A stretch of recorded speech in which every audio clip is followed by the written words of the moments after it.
Beno? Asan yung picture? Wala pa naman eh. Oh, ayan. Oh. Forward ko si Ito Limor. Apo.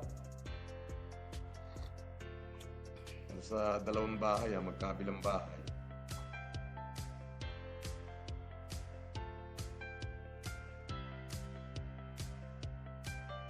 Nakakatuwa eh. Alam mo yung nakakatuwa? Apo. Lemor Creation. Sir, pa-shoutout din sa mga kasama ko na barangay official, lalong-lalo na sa maganda naming barangay captain na si Gladys Bakiran. Tarun. Mabuhay ka, sir. Thanks. Naks. May nagpapa-shoutout dito. Tarun pa. Tarun. Parang meron akong ex-girlfriend ng mga panahong Tarun ang apelyido Oh, shoutout sa mga kasamahan ni Paul Marayag na barangay official, yung mga kagawad ng barangay, lalong-lalo na dun sa magandang barangay captain daw na si Gladys Bakiran Tarun. Alright. Nanonood ba kayo ngayon? Parang hindi naman.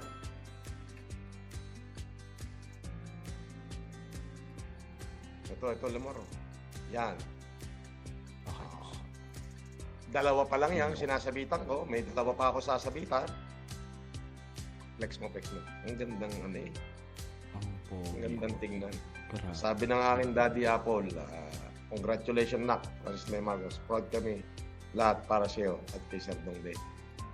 Apo ay ang ating pong presidente ng Filipino Family Club na si Edube Esporito Batalan ay kumuha po ng Doctorate of Philosophy. Ay pasado naman. Huwag yun ang tanongin ng score. Ang importante ay nakapasa. At tinignan yung kanyang karakter. Ibig sabihin kasi, itong mga karakter na ito, yan! Kagandang tingnan eh. Oo. Yung tarpulin ng matindi niya. Oo.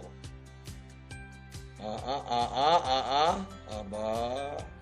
Ay sa kabila. Ba, ay hiso mo nga. Yan. Nako po. Napakaganda niyan. Babasahin ko, boss. Oo.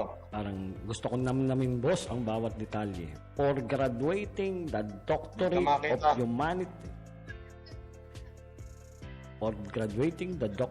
Nasa live ako, mamaya tayo mag-usap. Doctor of Philosophy.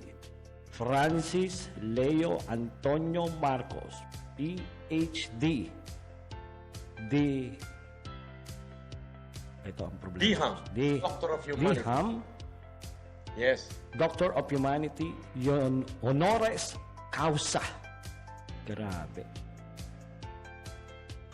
Doctor of Humanities is a humanities education doctorate degree, the form of the education that concentrate on the human mind and culture. Is a superior education level that emphasize student-teacher connections, sophisticated research methodologies, and higher-level curriculum. Nako po. At yan po ay Cambridge Training College of Britain ang correction, Lemor. Cambridge Training College, London, Great Britain. London, grabe. London. Ang lupit. Tama naman. Grabe. Okay, next picture tayo, boss. Next picture. Ay si Kulaong ay PhD na ngayon. Ay, nako. Ay si Kabayo ay PhD na. Antindi, Antindi. Aba? Ay si Kulaong ay PhD na ngayon.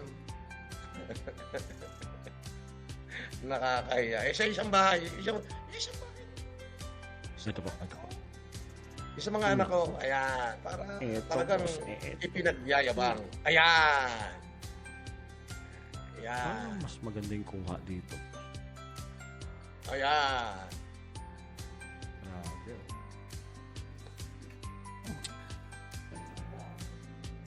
Ah.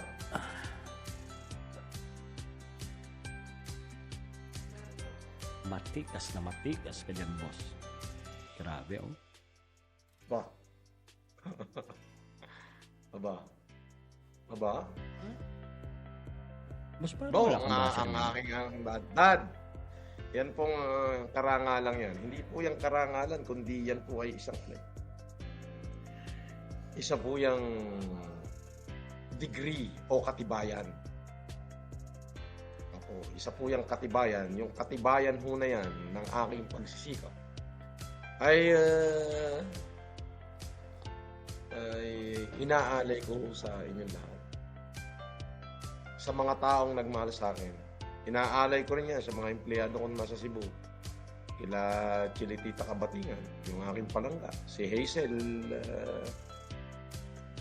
Torridillos, nakalimutan ko na, si KG, at sa inyong lahat.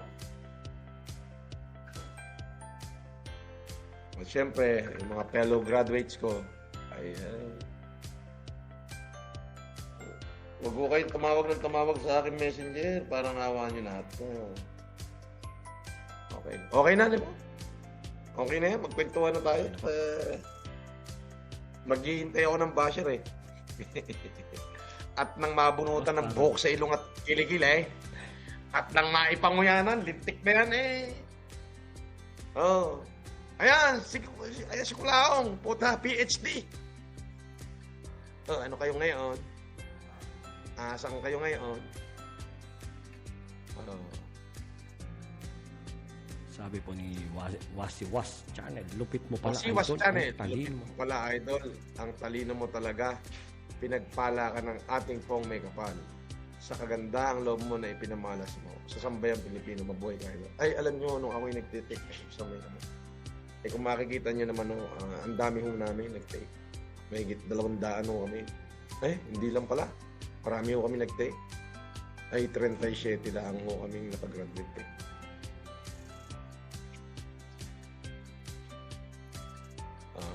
Ay, nung ako ay nag-take, ay ano ho ang iniisip ko lang matapos na yung ini-exam ko, gusto ko na hong mag-like at gusto ko na kayong makapili. Ay parang ginagayad ang aking mga sagot. At nakakahiya man nung sabihin, pero yung pong inyong abang lingkod is he got it all. Not a single question. He got it all.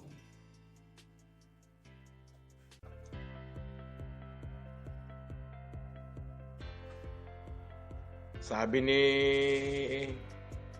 Macau Alitia from Sharon, Sir Dong Boss, congrats po sa inyo. Nakaka-proud po talaga. Mas proud na naman po akong i-post kayo para ipagmalaki. Boss FLM, power ka talaga. Mabuhay. Ay, mas power kayo. Yung inyong ginawa dyan sa, hindi ko pwedeng kalimutan agad-agad yan, yung paghahatid ni President Jason Agoncillo ng cellphone sa batang nangihingi sa atin ng cellphone na taga-Mansalay, ay yan maaalala ko yan habang ako'y nabubuhay. Kayo ang mga talagang nakaka-proud. Dahil sa kabila ng nandito lang ako, kayo yung mga tunay na gumagalaw. Kayo yung mga talagang tumutulong ng wagas.